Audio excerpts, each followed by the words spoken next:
Welcome to the AgEmerge Podcast, brought to you by Ag Solutions Network. Your farming challenges are unique, so your practices should be too.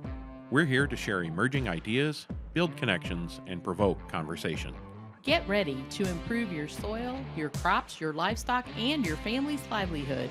I'm your producer, Kim Chase. And I'm your host, Monte. Thanks for joining us.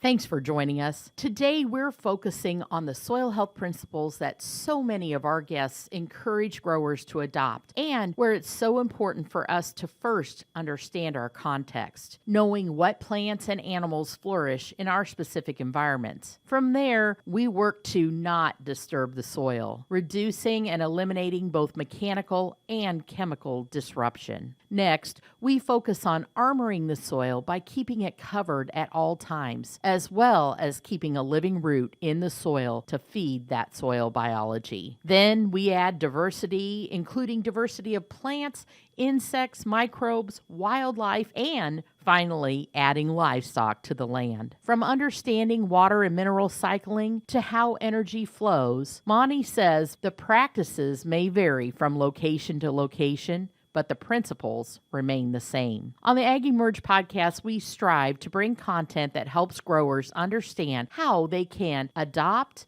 improve, and regenerate their soils. After all, soil really is the foundation of the work we're doing, and it's also the life work of so many of our podcast guests. Some of our guests have had major epiphanies when it comes to soil health.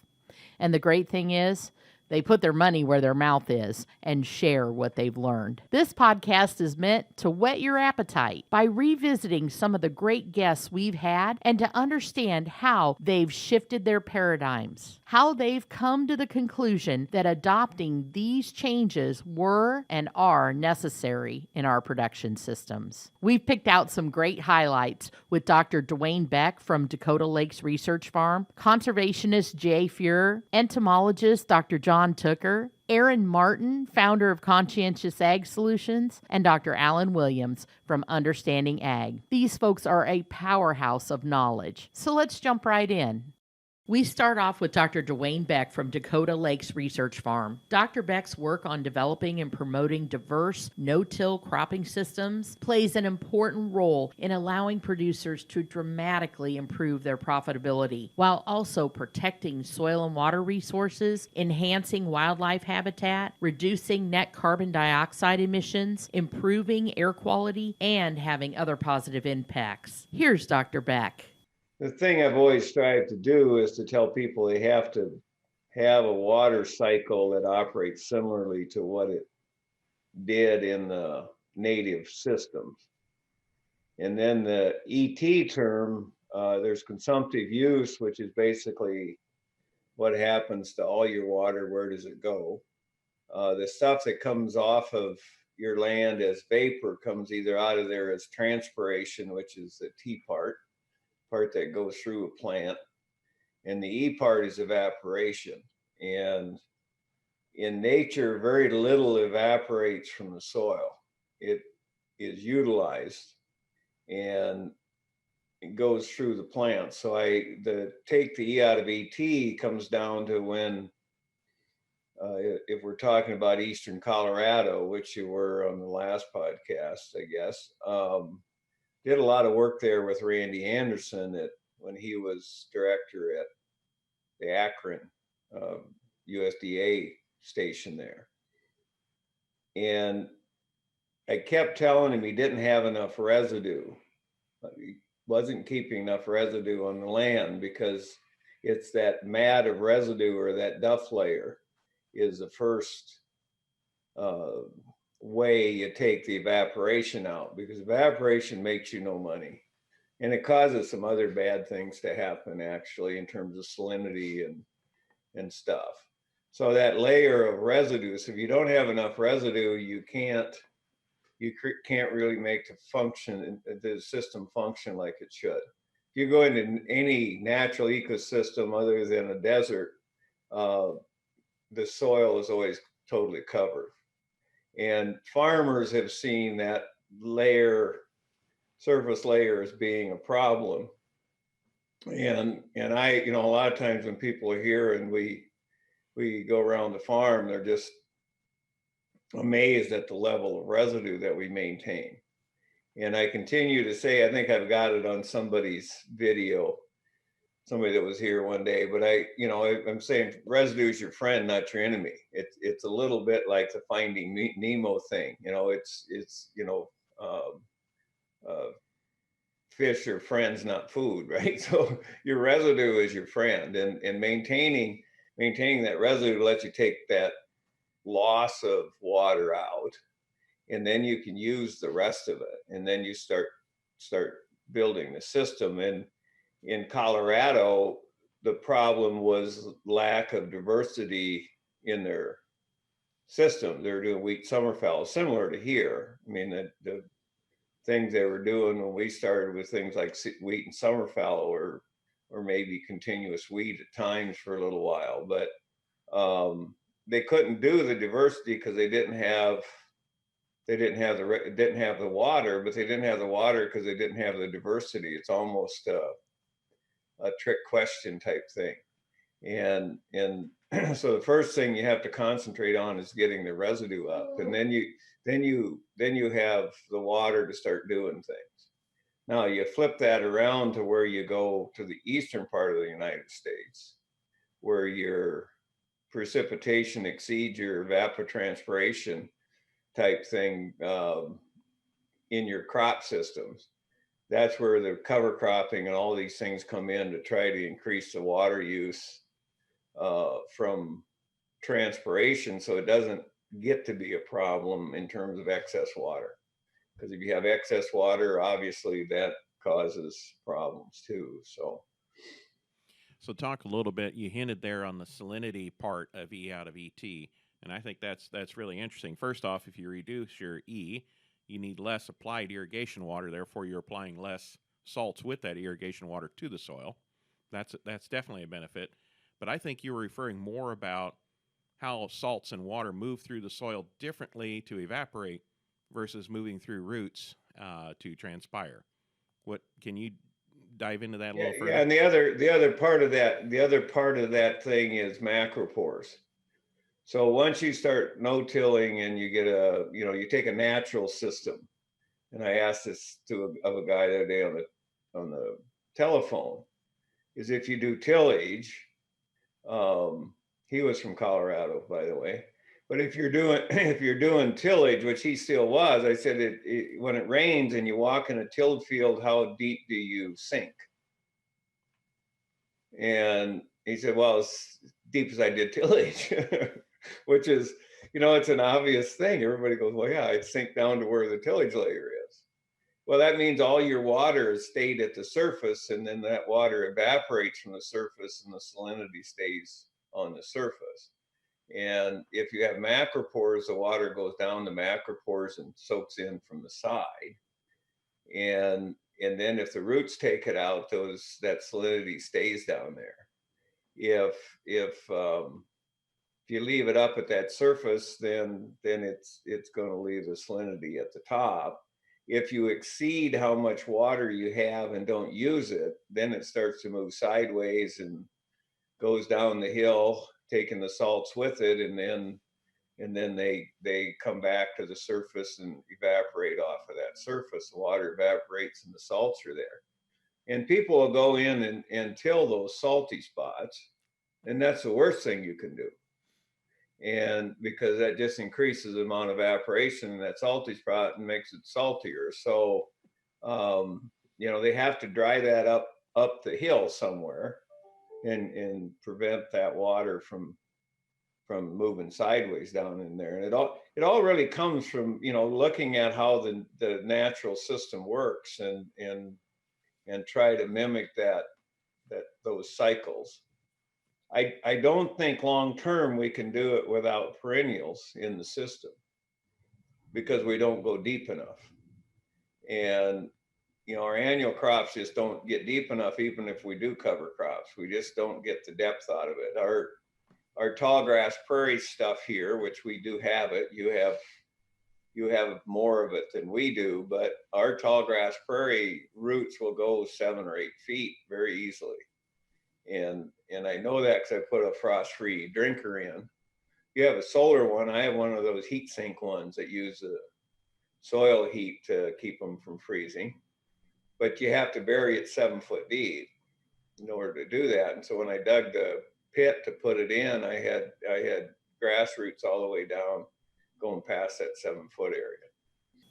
Another power hitter in the lineup is conservationist Jay Fuhr. Jay's approach to solving the problems of soil health is, as he says, doing most of his work with a spade in a field with his clients. From cover crops to water cycling, Jay has it covered. Oh, and don't miss this important quote. Jay says, diversity is the holy grail to go after. Here's Jay. And I think that land ethic, that transfer, is really what made the difference. And then when I started working Monte in more of a farmer client atmosphere, I did most of my work at the end of a field with a spade and the end gate down on the pickup with the client. And that's where I did most of it. And I think initially it was so frustrating for me because I treated symptoms. And I didn't know I was treating symptoms at the time. And so I would install all these waterways in our cropland and diversions, etc., because basically the water was just running off. And I didn't really understand why. You know, if it rained an inch, we didn't necessarily get an inch in the ground, by no means. So I would spend my summers building all these waterways, and I could keep a contractor pretty busy. And there was a lot of demand for it because there was a lot of it.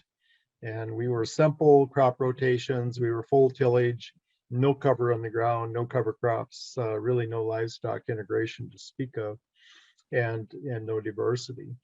And I think that's kind of how it started. And then it was a slow evolutionary process. I'd like to say I picked up on it in 1 or 2 days and man, I was there, but that's not true. It took some time. And I would contact people that had pieces of the puzzle, kind of understood, whether it was Don Rykowski at ARS Morris, Minnesota on carbon, or whether it was a Dwayne Beck on cropping systems at Pure, South Dakota. All these different people, I would contact them and I would say, could you train me? Could you teach me? And to their credit, every one of them said yes. And so it was a self-education and being mentored by others, a combination of these things where I started to slowly go around the corner from treating symptoms to looking at the problem. So that's just a quick synopsis of kind of how I got started. But a lot of my change was driven out of frustration. And because I knew these things were not things that happened routinely on my dad's farm, because it was run very meticulously, and not that these people weren't, but now we had progressed further and our carbon levels had dropped further, made this very difficult to hold that fragile ecosystem together. And so that was kind of the beginning of the process. So that's an interesting point you made right there. It's kind of that slow degradation process. It's really over a generation or two. And because it happens so slowly, is it harder for people to discover that what they're doing is the cause of it? Do you think that's one of the drivers for continuing to do what Grandpa did? Is because there isn't much doubt, Monte. I think it's unintended consequences. And we go down a road with what we perceive to be best management practices, et cetera. And then we find out over time that, yes, some of these definitely are, but some are not able to stand alone and they need additional support in terms of functioning on an ecosystem. And for us, I'll give you a good example. In the 80s, if I would ask one of my farmer clients, let's just say it rained an inch. And so I'd ask them, how much rain did you get? Oh, we got 95 hundredths or we got 105, everything was in hundredths because it was critical. We just always so close to a drought. And after we got down the road, where we changed a lot of this around, we put cover on the ground. So now we had cover. We started to get a little more diversity. We started getting the no-till systems. We started looking at, God forbid, a cover crop, because initially our thoughts were, well, they're okay for you, but they're not for us. And so we started looking at all these things, and I think that really started to change. And then when it would rain an inch or more or less, and you'd say to that same person, how much rain did you get? The answer became all of it. That's a different answer, because now we weren't letting it run off anymore. You were just lucky because that cloud hung out over your spot, your farm, longer than the neighbor. That was it. It's just because you're lucky. Amen. I understand that totally. And so it was a different scenario, because initially we were talking about saving water, saving water, saving water. That's all we talked about. Right. And then one day that went away, and there wasn't any more conversation on it. And we moved on. But initially, these unintended consequences and growing through these things and challenging it from the viewpoint of, hey, maybe this should be different. So you start. That was always the value in the rangeland that we had in this county, because, give you an example, the rangeland would have had 100 plus species in it. And one thing I always did, Monte, when I was working with a client and we're conservation planning on his farm, I would always ask him to pick out a field, a representative field. Don't give me your worst, don't give me your best, just give me a representative field. And we would work on that, and I'd monitor that field. And I would do some analysis, and I'd do some soil tests on it. And then we'd make some changes on it, and I'd come back and monitor it again. Well, when I'm doing all that, I need a reference. So I'd go to their rangeland, and I would take soil tests in there. And I would do infiltration in there. And then, you got something to compare it to right on that farm, because each farm is so unique that it's difficult to say, well, 30 miles away by Joe, he had this and you have something else. Whereas I think each farm needs to kind of be compared to their own environment. And so what I didn't realize at the time, but those soil tests in that native rangeland just taught me so much. And so I would do that at a number of different places, and that always gave me a reference, if you will, for that farm. Yep. Next, Dr. Tooker, professor and extension specialist in the Department of Entomology at Pennsylvania State University, discusses his research studying relationships amongst plants, invertebrate herbivores, and natural enemies. He's challenging us to truly observe what's happening not only in, but around our fields, using the power of observation while pausing to explore all of the possible factors affecting our system. Here's Dr. Tooker. So, there's a reason why we started using these insecticides.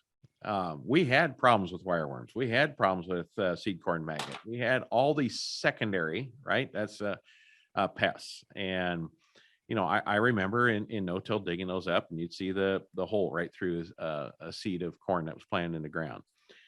So how do we learn to farm without them again? And let's talk about that importance of rotation. And maybe if a person is in a high value corn bean rotation, how do we maybe induce a rotation with cover crops, or what are some things that we can do to basically farm without these, and not only not farm naked in the case of being in no-till, but also farm with naked seed?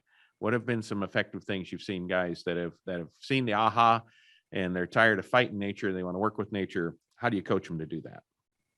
Well, what I typically do is I encourage them to look at the areas beyond their farm. Just look at the forests here in Pennsylvania.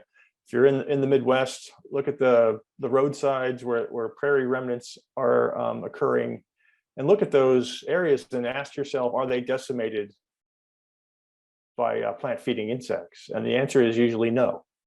So then you ask yourself, what's happening there? Why aren't the forests of Pennsylvania or the prairies of Illinois being decimated by insect pests? And that's because there are things eating other things, and the plants have a capacity to defend themselves. So using that jumping off point, it usually isn't a stretch to get farmers to believe that they could farm that type of interaction in their crop fields. And you just mentioned crop rotation. Crop rotation is a key part of this. The worst insect pest challenges that I've encountered are in continuous corn. When you grow the same thing year after year after year, insects and slugs become able to rely on it. Like they don't have to guess. They can just, their populations can build. You might knock them back a little bit with an insecticide, but that is a happy place for them to be. So by diversifying, by putting say a soybean in that rotation, you make their life a little bit difficult. By putting a wheat in that rotation, you make their life even more difficult. If you had a rotation, an economical rotation that was 10 years long, you would not suffer very much from insect and slug pests at all. So the more you diversify, the better, because that rotation is breaking up their life cycle, making their life difficult. By making things more diverse, you also attract more natural enemies. Natural enemies come when there's things to eat. So this concept can make some farmers uncomfortable, but when you start to farm no-till, you tend to have more animals in the field. That's because that stability provides a happy place for slugs, caterpillars, other things. That's kind of a necessary first step to then make the next trophic level, which is just the next layer up of animals that like to eat things, to make that next trophic level happy. So to have ground beetles, to have spiders abundant in your field, you need to have some level of things that are feeding on plants. It's just how the world works. Like you can't have lions unless you have gazelles and things like that, right? And that makes some people uncomfortable because, as we talked about earlier, there's this instinct that let's kill what's in our fields. But diversity and rotations allow more herbivores to be in the field. If you just trust the system, natural enemies will come. And those natural enemies are then your allies in pest control. Believe it or not, cover crops make this system work even better because a cover crop is just more habitat in my eyes. So there's more places for natural enemies to forage. There's more places for little insects to be feeding on that cover crop or to be living amongst the roots, and then that's food for natural enemies. So what I encourage farmers to do is look to nature as their guide and then diversify their system as best they can within the confines of the economic production system that they've developed. If they can only be profitable growing continuous corn, well, there's a burden that comes with that, and I can't help that. Then they're going to be investing a lot in BT corn varieties. They'll probably be investing a lot in insecticides over the top of that seed, and they might be doing other things to help maintain lower insect pest population. If farmers are willing to diversify, including cover crops, then they can get away from that mindset and they can actually start to farm their own solution. So I think that's interesting about looking at the cover crops as essentially a food source or a habitat for, higher level insects that are going to be your friends, your predatory insects, predatory mites, lacewings, those kind of things. So we've had really good luck with that in California on almonds. So we work with our growers there. We plant cover crop species in there that attract these things. So we've had first year, farmers go from 4 miticide applications to maybe 1.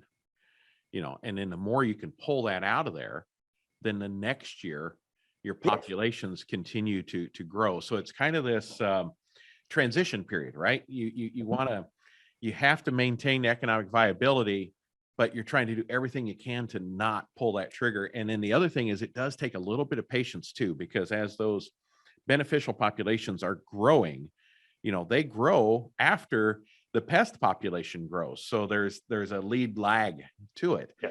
And you have to be patient enough to not be like, oh, we're at mite threshold, hit the button, because you not only have to scout for mites as an example, you also have to scout for their predators and monitor their increase, because several times, our PCAs there will say, hey, just wait, just wait a few more days and see what happens.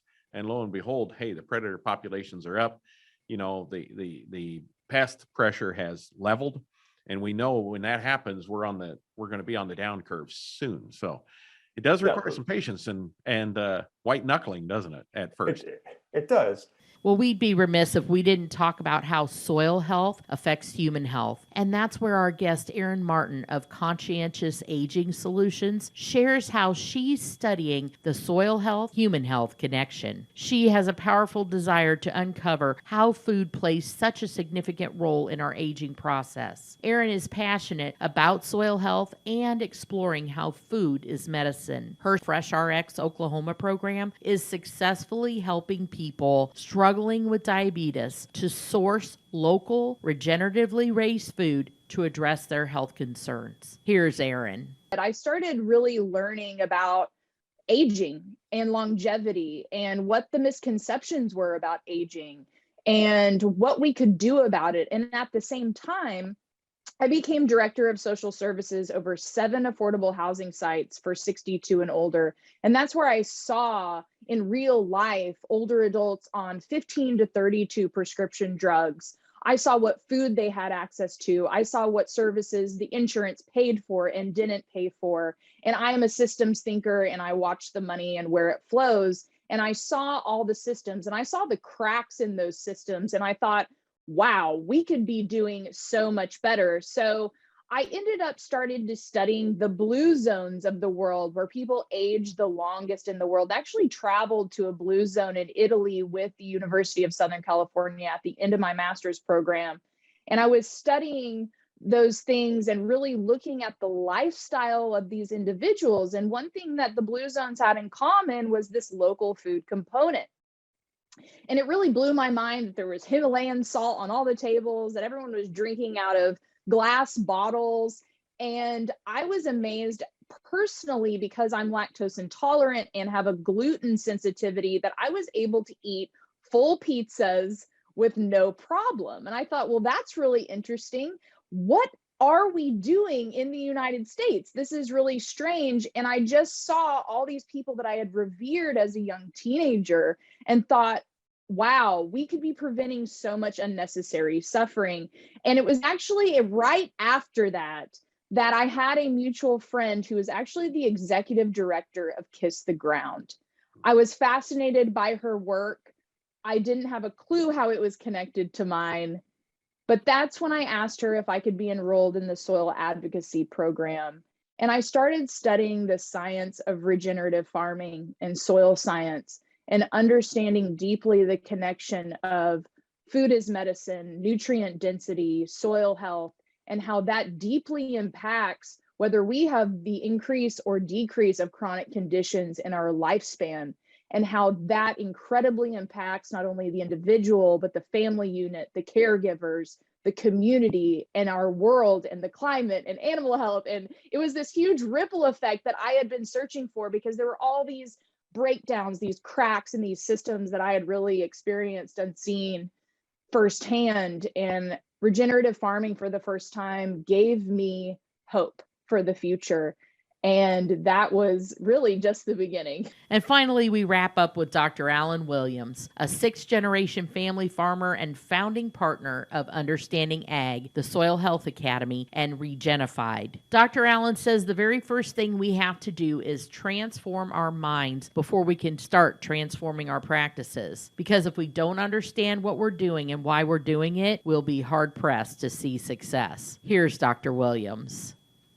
So speaking of farmers, I want to shift the hat here a little bit, because you wear a lot of hats, Alan. I want to talk a little bit about your farm.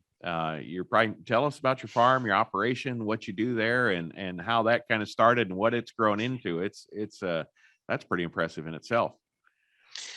Well, we are multi-species, multifaceted. So we do cow-calf finishing. So we and all of that is grass finishing. So we do 100% grass-fed and do it quite extensively, at scale.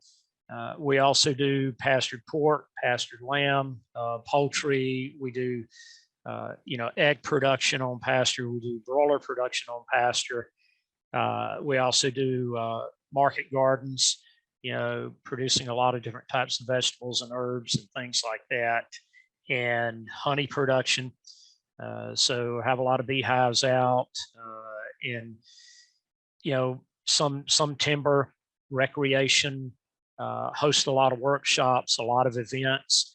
So it's a whole hodgepodge of things, and all of them are revenue generators. I related that growing up on the family farm, we were very diverse, and that was in the 60s and 70s. And then, we know the direction agriculture has taken, that farmers and ranchers have become highly specialized, and almost everything they do is a monoculture, whether it's a monoculture of animals, just cow calf, just pigs, or whatever on any given acre, right?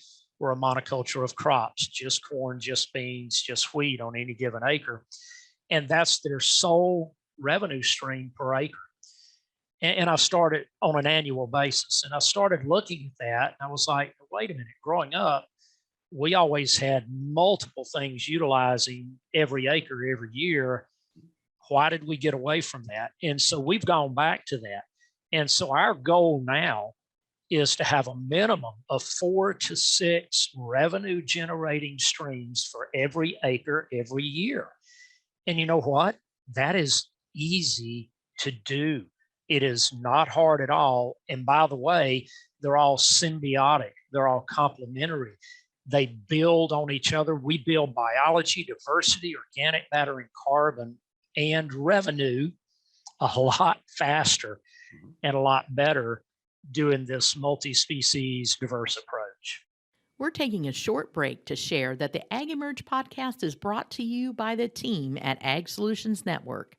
Rooted in innovation, ASN is committed to leaving the land better than we found it, not simply maintaining it. We're here to help you navigate the balancing act of productivity and building a legacy. From practices to products, ASN is more than a new jug. It's a new way of thinking. So don't be afraid to be different. Be afraid to be the same. Contact Ag Solutions Network today at asn.farm. And now, back to our show. So I've had an opportunity to come to a few of your workshops on raising cattle and those kind of things. So this corn soybean guy here that just started raising cattle 5 years ago knew nothing, starting out. But I've really appreciated learning how do you tell the finish on an animal and those kind of things. So it's been great. But in a little passing, I want everyone to know that you're in the in the fresh meat market. So that's your primary business, and you have a load going every day or every week. You're sending a load off that ranch every week. So I mean that's an amazing thing to coordinate. What does it take to do all these that's just the cattle. So if you're doing broilers, and hogs and sheep and everything else, how big of an army do you have, or people per acre, or acres per people, to accomplish all this? That's the other huge benefit of this, is that compared to all of our neighbors who are much more conventional farmers or ranchers, we actually employ quite a few more people. On average, we employ 5 to 6 times more people than any of our neighbors do. And we pay them a lot better because we can afford to. Because of our direct marketing and our multi-species, multifaceted approach.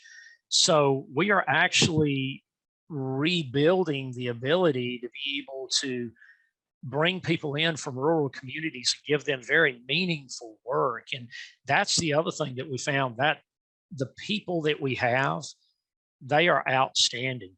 And they're just regular members of the community. We didn't go way out somewhere to hire people. We're hiring people from within our own community, and they are very, very keenly interested in what they do. They love it. And because of that, they're bought in. They're ultimately trustworthy, dependable, and we just sort of let them have at it. so to speak. We give them guidance, we give them coaching, but we allow them to be able to develop the best ways for. So we have people that, they specialize in taking care of the poultry operations. And it's amazing what they can come up with if you allow them to. They can be very ingenious, very innovative. And so, we have people that sort of specialize in the different areas, the different facets of what we do. We allow them to do their jobs on a day in, day out basis and don't micromanage them. And that has worked out very well for us. So we feel like we are contributing much more readily to revitalizing, rebuilding the rural economies than conventional farms are doing. And we're offering a lot better career opportunities.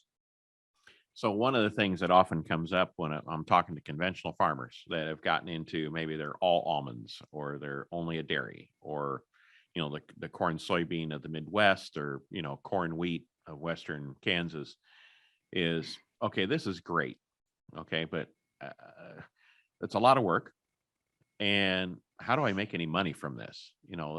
This the region, it sounds really promising, but how do we make money? How do we make money from this? And what's some of your suggestions on how you help people see past the pains of the extra work to the extra revenue streams, looking at those five to six revenue streams per acre per year, and overcoming that direct marketing challenge? I mean, the reason the direct marketing is there's no way to preserve that value on a consistent scale across the country unless you are direct marketing now, right? So there's a gap there. But talk to the farmer that says, yeah, this is all interesting, but how do I make money doing this? Yeah. So first and foremost, what I would say is that there are a number of different marketing alternatives that you can look at, and there's also emerging, growing market alternatives that are coming down the pike.